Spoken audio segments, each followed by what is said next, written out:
Grabar. Bien. Bueno, dijimos que una clase, ¿quién me puede definir una clase? Con todo lo que ya vimos y repetimos.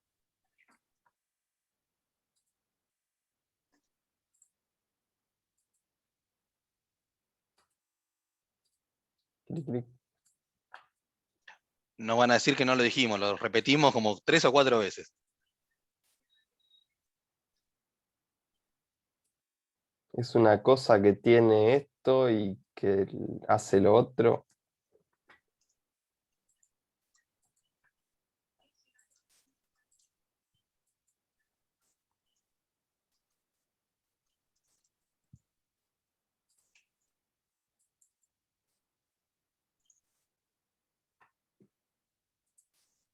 Ahí están escribiendo, ¿no? Sí. A ver qué Una elegir. clase no es un conjunto de objetos, sino que es una forma de instanciar objetos. ¿Pero qué tiene la clase? Es algo así como un molde, ¿está bien? ¿Y qué Es, tiene ese molde? ¿Qué le imprime a los objetos ese molde? Tienen un mismo comportamiento. Perfecto. Ahí está. una Bien, interfaz, Diego. Bien, Sofía. común. Esa interfaz común que nos brinda, no, lo que tiene estado, comportamiento y identidad es el objeto. Gracias a la clase, todos los métodos públicos son las interfaces por la cual le podemos enviar un mensaje. No, está perfecto, Jorge. La idea es que todos estemos acá aprendiendo. El objeto tiene unos métodos públicos y esos métodos públicos es a través de lo cual uno le puede enviar un mensaje y ese objeto sabe comportarse. Mejor dicho, interactúa ante tal, reacciona ante tal mensaje. ¿Sí? Bien ahí, Brian, tienen atributos. En verdad, en programación orientada a objetos, funciones, subrutinas, rutinas, todo eso en verdad lo llamamos método. ¿Sí? No decimos, le enviamos una función. ¿Por qué? Porque nos queremos separar de la programación estructural. ¿Mm? Así que le decimos método. ¿Mm? Por más que sea un método del tipo void o sea un método que retorna un valor. Método en sí. Un método en sí. ¿Mm? Pero no está mal dicho, es una función o es un método void. Bien, ahora vamos a ver qué es una clase abstracta. Bien, veamos la primera afirmación. Una clase abstracta es una clase que se supone que no debería tener instancia. Se supone no tiene instancia. ¿Sí? Es decir, que no puedo crear un objeto de ese tipo. ¿Estamos de acuerdo? ¿Se entiende? ¿Vieron clases abstractas en ingeniería? Porque se utiliza mucho para modelar. ¿Vieron? Perfecto. Como decíamos antes, una clase abstracta, mejor dicho, una clase le dice a todos sus objetos que van a tener un comportamiento en común. ¿Sí? Bueno, esto es una forma de bajar línea con ese comportamiento, pero no a sus objetos, no va a poder producir objetos de sí misma, sino que sirve para una herencia, para bajar línea jerárquica de ese comportamiento. Bien. Es como definir una plantilla. Sí, es un molde, pero que no puede tener instancias. ¿Sí? Bien. Dentro de las clases abstractas tenemos un método particular que se llama método abstracto. Se declara, es decir, se pone la firma. Ahora vamos a ver qué es la firma. La firma es el tipo de dato que retorna, el nombre del método, los parámetros y sus tipos de datos que recibe, ¿no? El método puede ser caminar, su tipo de datos es void y no recibir parámetros. La firma es esa. ¿Cómo camina? no nos interesa, pero nos interesa la firma. O sea, se declara, pero no se define en una clase. O sea, las que están obligadas a definir cómo camina son sus subclases. Todas las, no importa cuántas clases hereden de esa, todas, necesariamente todas, van a tener que implementar ese caminar. ¿Sí? Ahora lo vamos a ver con un mini ejemplo. Cualquier clase con algún método abstracto, obligatoriamente esa clase tiene que ser abstracta. ¿Sí?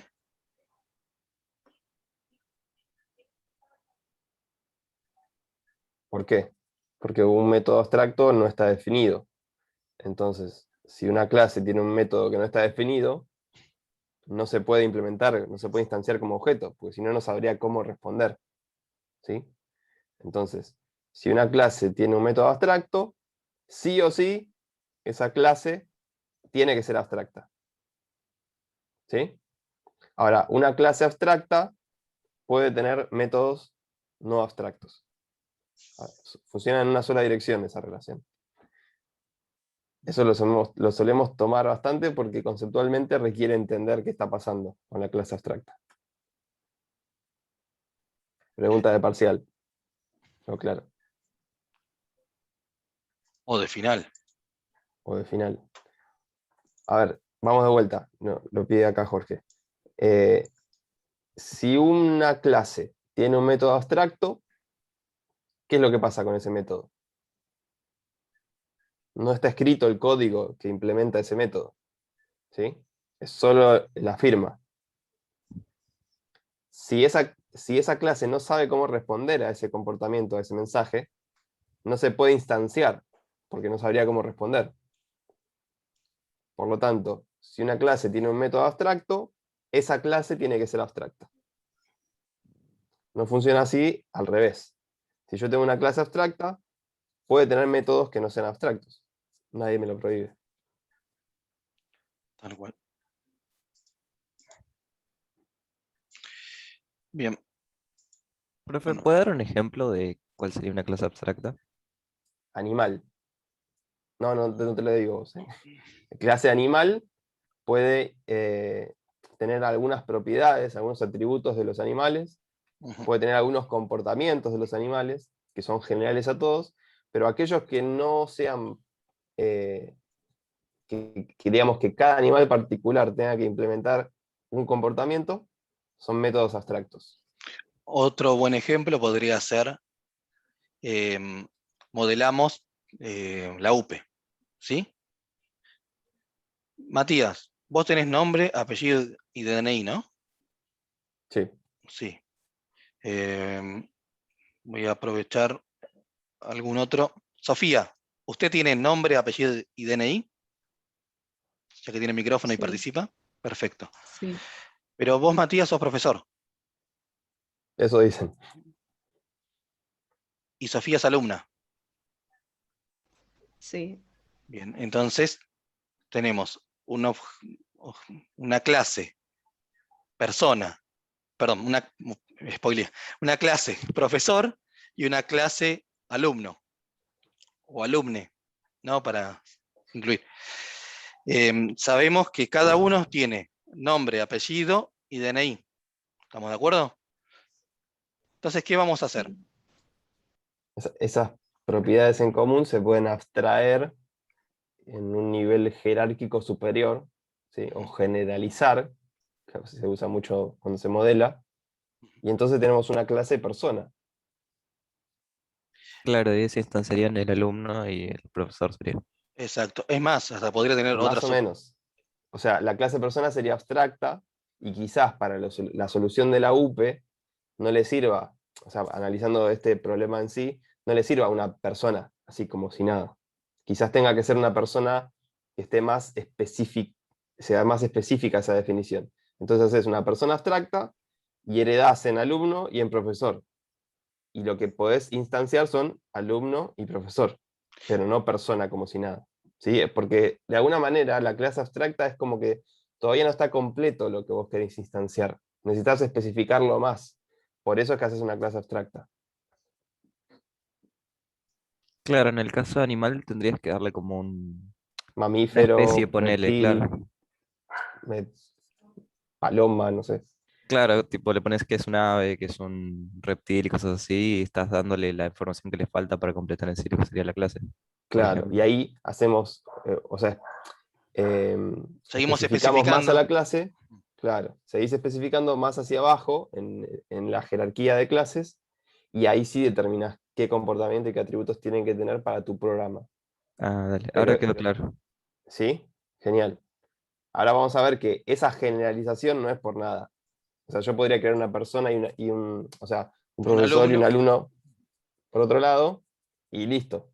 Pero si hay cosas en general, o sea, cosas que puedo sacar como factor común, es una ventaja poder hacer eso para referirse a muchos objetos eh, como colección, o sea, en grupo. Y eso da mucha flexibilidad en la programación orientada a objetos. Hacia eso vamos. Bien. Bueno, ¿qué estamos viendo acá? Todos que cursaron ingeniería, me debería decir, un diagrama de clases, ¿no? Sí, con una jerarquización, con una herencia. Un- una herencia. En verdad podemos ir con 3 herencias, ¿no? Porque tenemos una clase principal, o una clase, no lo voy a poner en verde, porque se mezcla, ¿no? Una clase o superclase, y tenemos 3 subclases, ¿no? Una, dos, tres. ¿Qué tiene de particular la clase animal?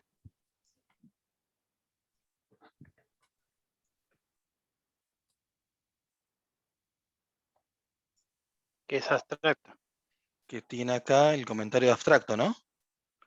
O sea, Sí. en un diagrama de clases, uno identifica que el animal es abstracto porque ponen esta etiqueta, abstract, acá creo que se comieron la T, ¿m? O lo escriben en cursiva, o itálica, mejor dicho, ¿no?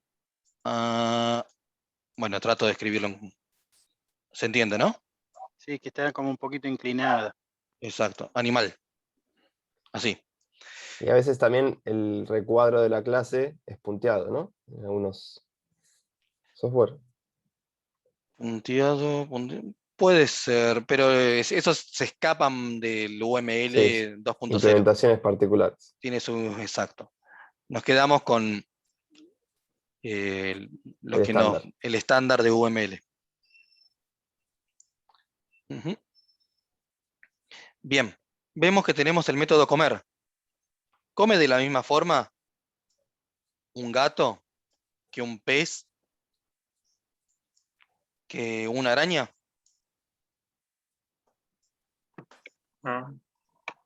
No.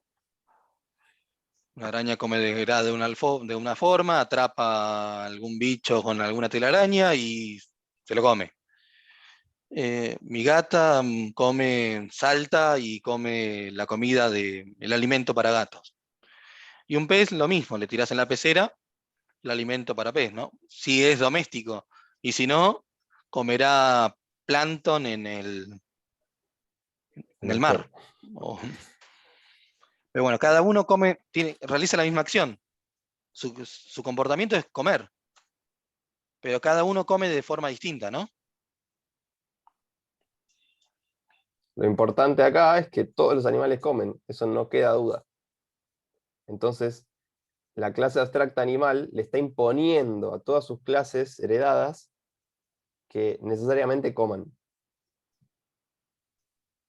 Y como es abstracta, no tiene, como el método es abstracto, no tiene la necesidad de describir cómo hace un animal para comer.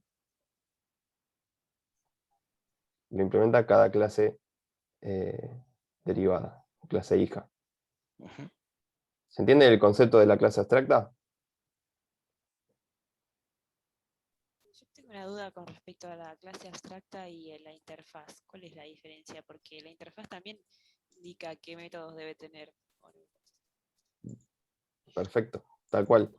La interfaz, ahora vamos a ver la interfaz, pero la interfaz sirve para agregarle comportamiento a una clase o a un grupo de clases. Ujú. Ahora, la clase abstracta es de alguna manera el nacimiento de esa clase, ¿sí? No tiene que ver solo con el comportamiento, sino con los atributos y todo lo que hace a una clase, ¿sí? La clase abstracta es como la esencia de esa jerarquía de clases, ¿sí? Tal cual. Es el mayor, la clase más alta en esa jerarquía. Ahora, con la interfase, vos podés aplicar esa interfaz a cualquier clase, independientemente que sea de esa rama Jerarquía. jerárquica o que no tenga nada que ver con esa jerarquía de clases, ¿sí? Es como agregarle comportamiento puntual a esa clase o a ese grupo de clases. Es más, Ah, podemos, eh, podemos verlo más adelante que una misma clase abstracta puede implementar interfaces. Pero vamos por parte porque todavía no Sí. vimos interfaz y por ahí podemos marear a los que recién están comenzando con la programación orientada a objetos. Pero muy buena pregunta. ok, igual se entendió. Gracias. Buenísimo. Es interesante esa pregunta y la vamos a seguir tratando. ¿Quién dice que es pregunta de parcial? Bien. Bueno, Perdón, chicos, herencia. perdón. No, no pasa nada. Herencia. Bueno, con lo que vimos con anterioridad, nos permite compartir, extender y redefinir comportamiento y datos entre clases. ¿Cómo puedo compartir datos entre clases o comportamiento entre clases? Dependiendo su privacidad. Si es público, lo ven mis subclases. Si es privado, no. Si es protegido, ¿qué pasa con lo protegido? Si lo permite, ¿no?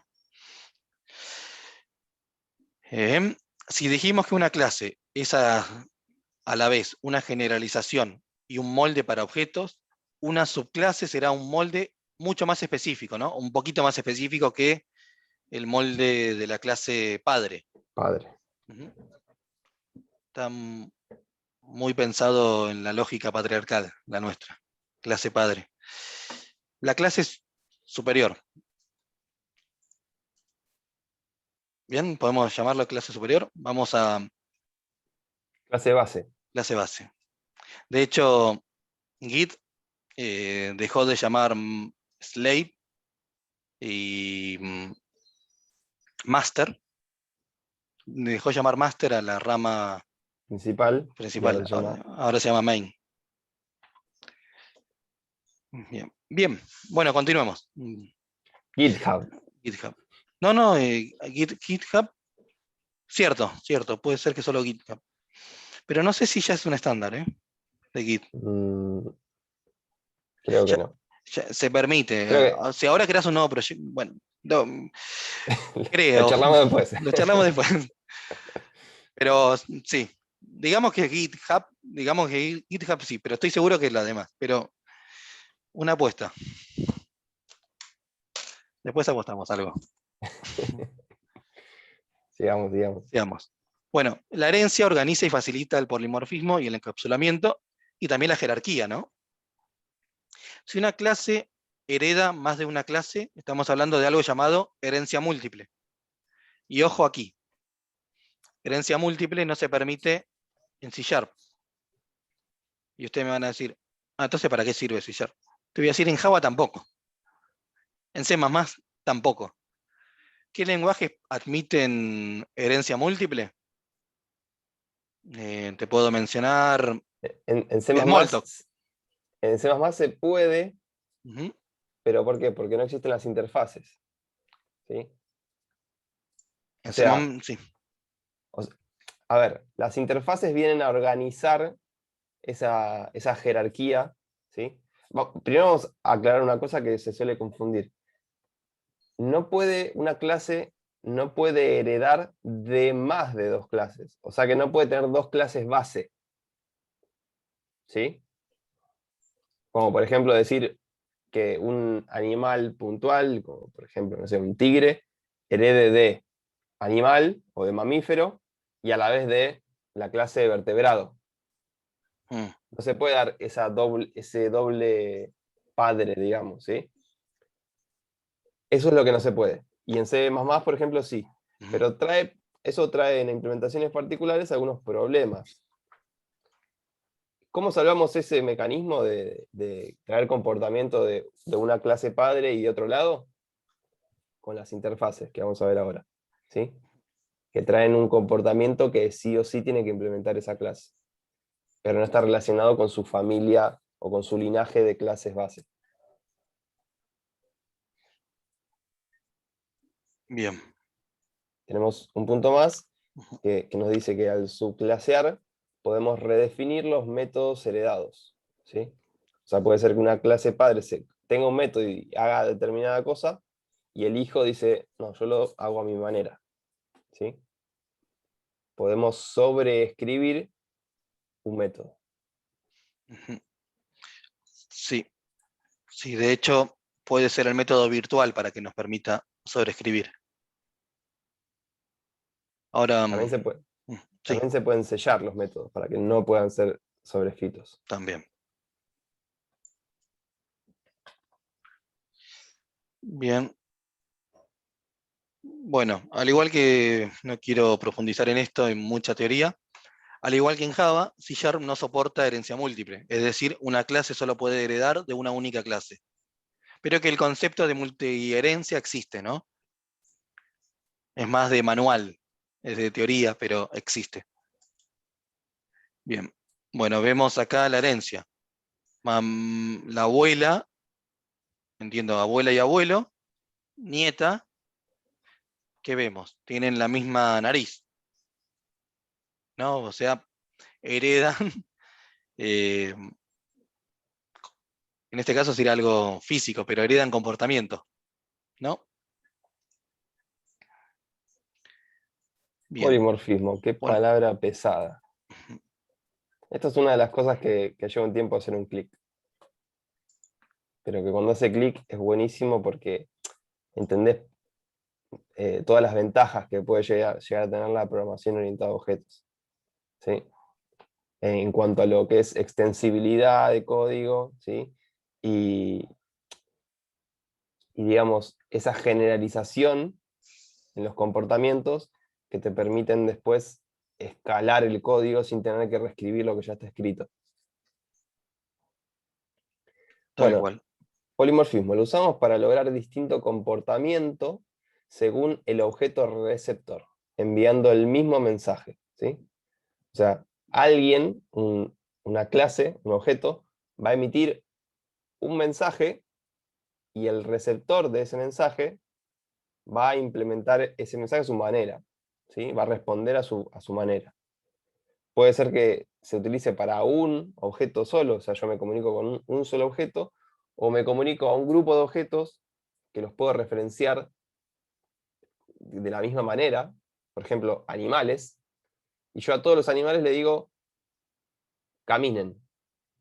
Cada animal va a responder, ¿sí? Sea mamífero o lo que fuera, va a responder a ese mensaje caminar como lo sepa hacer, ¿sí? Al enviar un mensaje puede que no sepa, y en principio no me debería importar, qué método se va a ejecutar, ¿sí? Esto significa que estoy desacoplando una clase con la otra. Esta quiere obtener un resultado de esta clase, emite el mensaje y no le interesa qué es lo que pasa en el medio, solo le interesa el resultado. Entonces yo con eso puedo desacoplar. Y el día de mañana saco esta clase, pongo otra y el sistema sigue funcionando, ¿sí? Eso se llama desacoplar y es muy importante para poder lograr esa extensibilidad en el código. ¿Se entiende Bien, más o menos lo que estamos hablando? ahí Sí. escribe. Nosotros dijimos que lo que nos importaba en la programación orientada a objetos era modularizar. O sea, meterle un comportamiento, una funcionalidad a una clase y que esa clase responda por sí sola en su responsabilidad, en su funcionalidad. Si nosotros desacoplamos el código, podemos agarrar esa clase y llevarla a otro proyecto y va a seguir funcionando, ¿sí? Es como decir que un ladrillo es ladrillo en una pared o en otra pared, pero en las dos paredes cumple su funcionalidad. ¿Sí? Another brick in the wall. Sí. Bien. Bueno, Perfecto.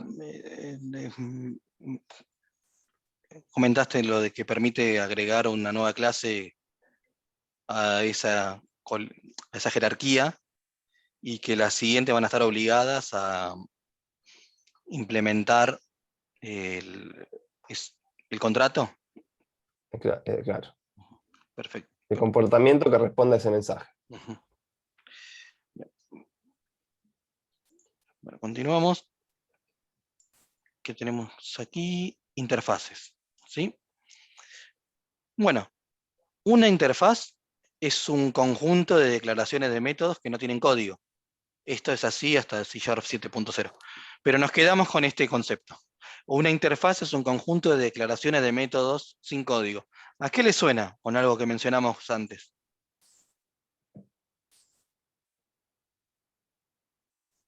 La clase abstracta. No, Es similar, es ni. similar. Ni. La palabra es ni. No es no. O sea, si ustedes abren el archivo de la interfaz,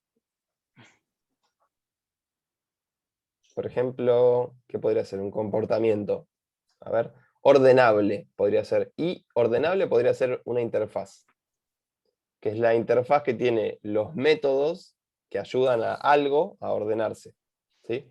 Cuando abran iordenable.cs, doble clic, les muestra el código. ¿Qué van a ver? Un conjunto de declaraciones de métodos, sin código, nada más. ¿A qué les hace acordar eso? ¿A qué archivo de C, por ejemplo?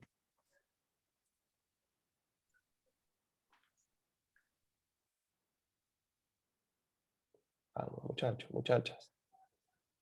Ahí escribieron en el chat. A ver, ¿qué escribieron? Prototipos, bien, Jorge. Bien, Facundo. Bien, pero a su vez es similar a un método abstracto, de una clase abstracta, ¿no? Tenemos la definición del método, pero no tenemos la implementación. O sea, toda clase que implementa dicha interfaz está obligada a implementar los métodos. O sea, definir el código que va a ejecutar. Exacto. ¿O no? Lo mismo con una clase abstracta. Si una subclase hereda de una clase abstracta que tiene un método abstracto, está obligada a implementar cómo va a realizar dicho comportamiento. Algo importante de destacar que una interfaz es un tipo de dato más. O sea, se puede declarar como variable o como parámetro. Algo también importante de destacar es que no están en la jerarquía de herencia de una clase, sino que es algo aparte.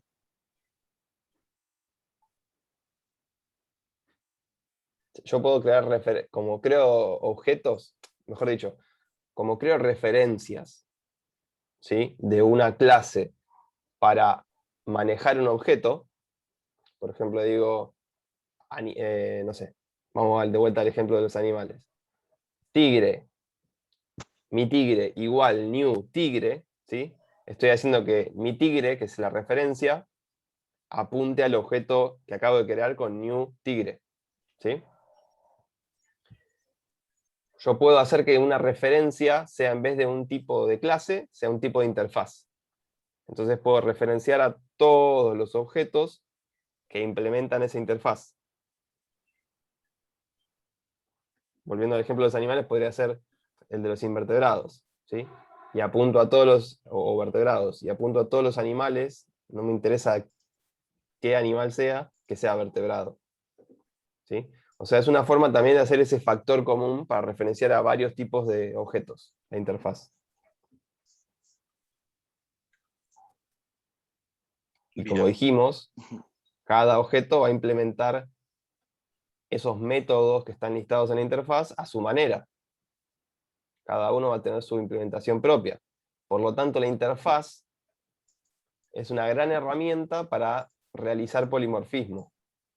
Y es mucho más flexible que la herencia, ¿sí? Las Esto también interfaces, es súper importante. Perdón, Andy, ahí está. bueno, lo que habías mencionado antes, las interfaces tanto en Java como en C Sharp brindan una de las características de lo que podría ser la multiherencia o la herencia múltiple. Como una clase no puede heredar de muchas clases, pero sí puede implementar muchas interfaces, ¿sí? Una instancia de la clase A la podré ver como todas las instancias que dicha clase implementa. Esto es un concepto muy abstracto que cuando lo veamos en código se va a entender fácilmente. Voy a borrar esto.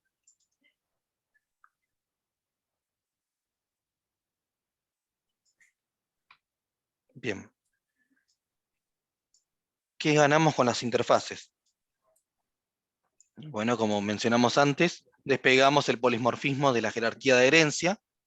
Ya no tenemos polimorfismo solo por la jerarquía de clases, sino a través de que distintas clases implementan una interfaz en particular y la podemos agrupar por todas las clases que implementan dicha interfaz. Es como que las agrupamos por comportamiento más que por su linaje, digamos, por su clase base. Está buena la palabra despegar, porque si no, solo teníamos un mecanismo para hacer polimorfismo por herencia.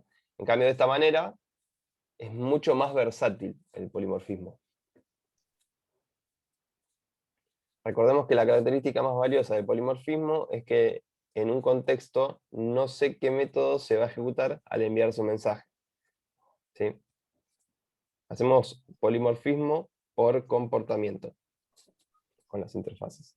Sin interfaces, eso es cierto, pero tengo una limitación. El receptor tiene que descender de la clase que declaro en el código. Las interfaces permiten explotar más el concepto de polimorfismo. Es lo mismo que estamos diciendo con otras palabras.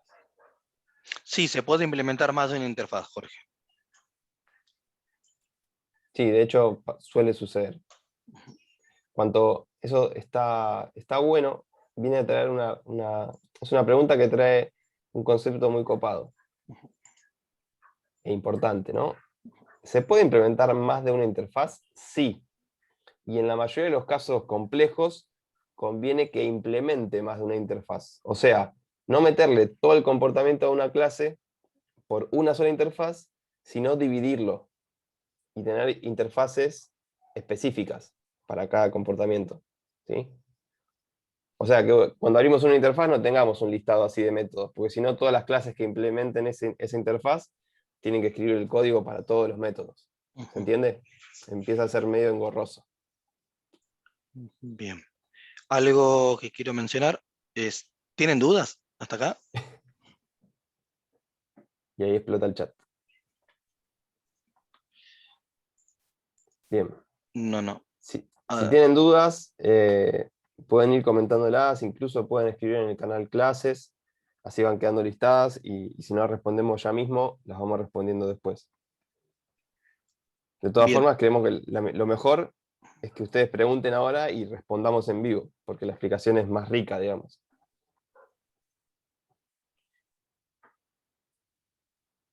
¿alguien escribió?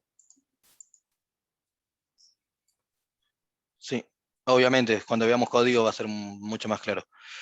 Totalmente. Nos está quedando 3 minutos. Podemos cortar y volver a sumarnos y terminamos lo de modelo, ¿te parece, Mati? Y le damos un break y empezamos a codificar. Nos queda poco para terminar la PPT, ¿no? Sí, pero nos quedan 2 minutos. ¿Querés que hagamos el break ahora, así no nos queda cortado después? Dale, ¿O sí, porque ya deben estar muertos los chicos de tanto escucharnos, porque ya vamos como 2 horas. Aunque Sí. en verdad, un poquito menos. Si quieren, hacemos un corte ahora, refrescan un poco y en tal caso vienen con consultas sobre lo que estuvimos viendo, si es que las hay, y después sí seguimos. Terminamos con la guía y empezamos con los ejercicios. ¿Te parece 8 y 10? ¿20 minutos? Perfecto, dale. 8 y 10 volvemos, chicos. Joya, dice Jorge. Bien, entonces Perfecto. Bueno, 8:10 nos vemos. Chao. Hasta luego. ¿Querés quedarte, Mati? Un segundo. Dale. Así voy subiendo esto al